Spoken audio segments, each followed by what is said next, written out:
I opened my late father's locker and found a secret nobody knew. My father was the most honest man I knew. Then I opened his locker and found a secret he buried for 14 years. My father always smelled like machine oil and cheap coffee. That's one of those little things I never thought I'd miss. But standing there in front of his rusted locker at the old hard-row steel plant, with nothing but a small brass key in my hand and the distant clang of workers on the floor below, that smell hit me so hard I had to press my hand against the cold metal just to keep steady. He'd been gone 11 days. 11 days since that middle-of-the-night call, since my mother made a sound I never want to hear again, since I drove 90 miles an hour down an empty highway, thinking if I just got there fast enough, maybe I could somehow undo it. You can't undo anything, though. That's what grief teaches you right off the bat. His name was Raymond Dale Mercer. Ray to everyone who loved him. He worked at Hardrow for 23 years, running the same press machine, eating lunch in the same corner of the same break room, taking the same 12-minute route to work every single morning. He was the most consistent man I'd ever known. The kind of guy who kept his word before he even gave it. Because if Ray Mercer said he was going to do something, it was already as good as done. Which is why what I found in that locker broke something in me I'm still trying to piece back together. His supervisor, the quiet guy named Bert Kowalski, handed me the key after the small memorial the plant put together for him. Just the workers, some folding chairs, a coffee urn, and a framed photo of my dad smiling next to the machine he'd run for 2 decades. Bert told me company policy said the family had to clear out personal stuff within 30 days. He said it gently, the way people do when they know the words aren't enough. I took the key, shoved it in my jacket pocket, and didn't go back for 2 weeks. I wasn't ready. My mother wasn't pushing me. My younger sister Dana had flown back to Portland, and I was the one stuck in that gray Pennsylvania town handling all the paperwork, the endless casseroles from neighbors, and that hollow feeling like someone had yanked out the main support beam from my life without any warning. When I finally went back, it was a Wednesday morning. I told myself I'd just grab his things quick, spare boots, lunch thermos, maybe a couple magazines, and be out in 15 minutes. The locker was at the end of the row, painted green, with his employee number stenciled in white above the handle. R. Mercer, 0047. I stood there for a long minute before I slid the key in. A few workers walked past behind me, heads down, giving me space. Nobody said a word. The lock clicked open. I pulled the handle, and the doors swung out with that old metal groan, and at first everything looked exactly like I expected. His work jacket on the hook. Boots lined up neatly on the bottom shelf. A small bottle of ibuprofen. The thermos. That pocket calendar from 3 years back he'd kept because he liked the pictures of Pennsylvania cover bridges. Then I saw the envelope. It was tucked behind the thermos, not really hidden, but placed carefully in the back corner.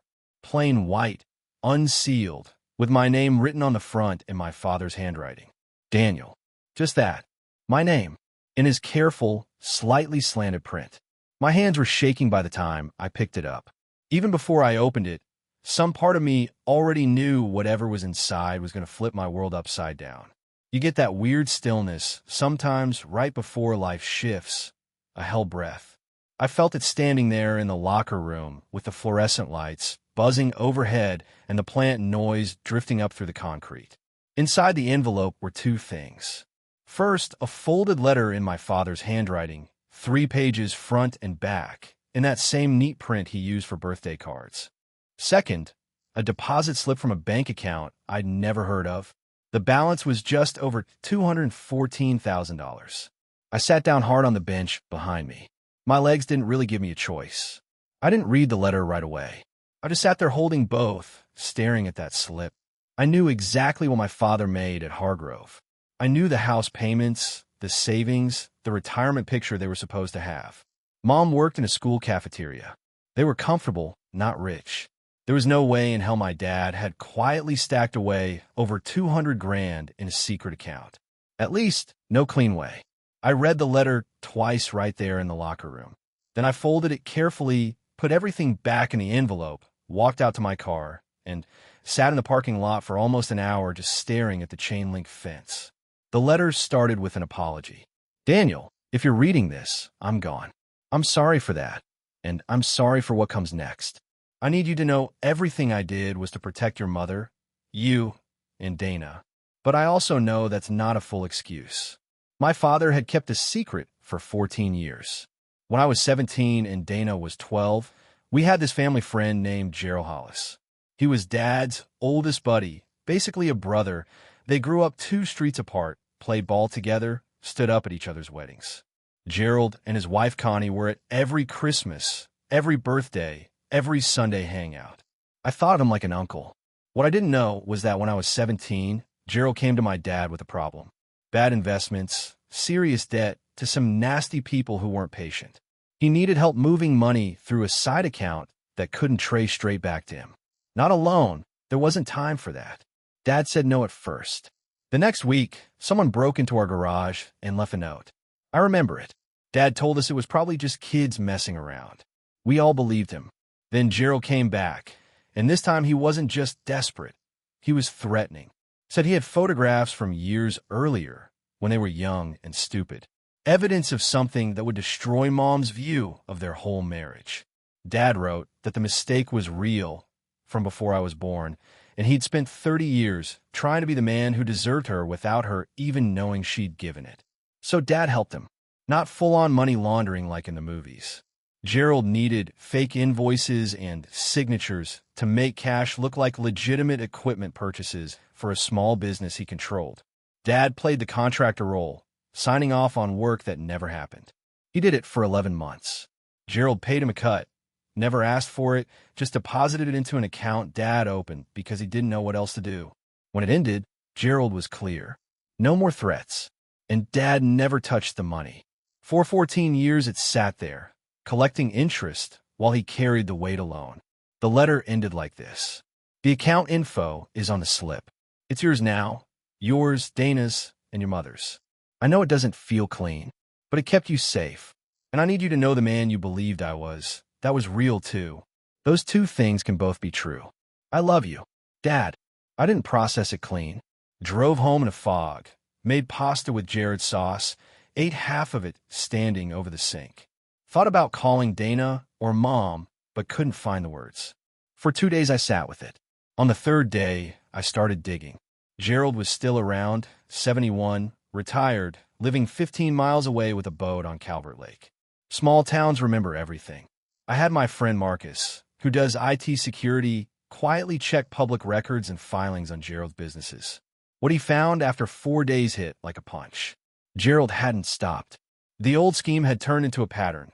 New LLCs, fake invoices, using Dad's name and old employee ID on a 2019 filing without him knowing. He'd kept the leash the whole time. That cold fury settled in me. Not loud, the planning kind. I went to Dad's old attorney Helen first. Laid everything out, the letter, the slip, Marcus's file. She said the identity fraud was federal, recent enough to pursue, and Dad's letter showed coercion. We built the case carefully. Before filing, I told Mom everything at her kitchen table. She cried, got angry, then stared out at the backyard for a long while.